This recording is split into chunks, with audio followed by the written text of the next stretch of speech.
Did you know today is Safer Internet Day? What'd you get me?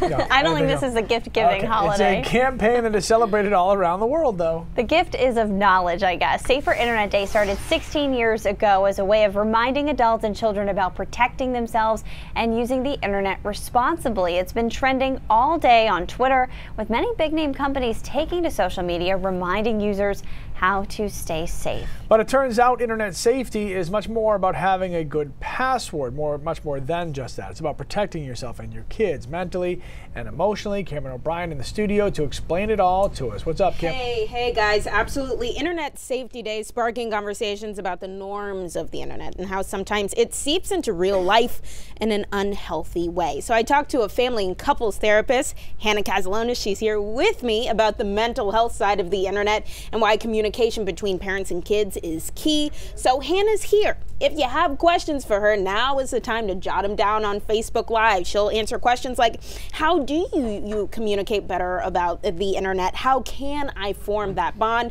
And we'll get right to those questions after this quick intro. Therapist Hannah Casalonis says internet safety goes beyond passwords and not talking to strangers. It's about, I think especially for parents and kids, knowing what's going on there, having open conversations with your kids and your teens about, their experience on the internet. In her practice at Manifest, Maine, Hannah says the internet is a massive factor in the lives of the teens she sees. From, having a kid that's being cyberbullied and the kid's not comfortable with talking to their parents about it, to sleep-deprived teens who are just so drawn into their phones and their apps all night. If you want to find out more about your kids' internet habits, you've got to meet them at their level. I remember very clearly as a teenager not wanting to be lectured. It was not effective. In fact, I would often do the opposite. And so I think it's much more about learning to, relearning, or just making time to spend with your kids, doing things they want to do.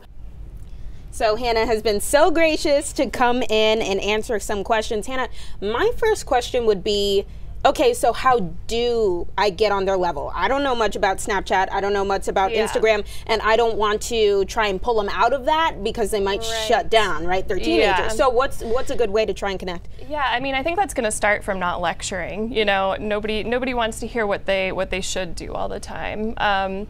Absolutely making sure you're doing things with them that they enjoy doing. I'm big on shoulder-to-shoulder communication. So some of the best conversations happen when you're driving the car, going for a walk, getting a manicure together, things like that. So that's how you're really going to kind of build a bond that's going to foster better communication overall. And I know a lot of Internet Safety Day focuses on cyberbullying, something you talked about with me. How do you know, though, as a parent, what's going on when those, communication borders aren't always open? Well, I think it can be so hard to tell because, teens and even younger kids are often coming in and out of kind of different modes of communication. Sometimes they're isolating more.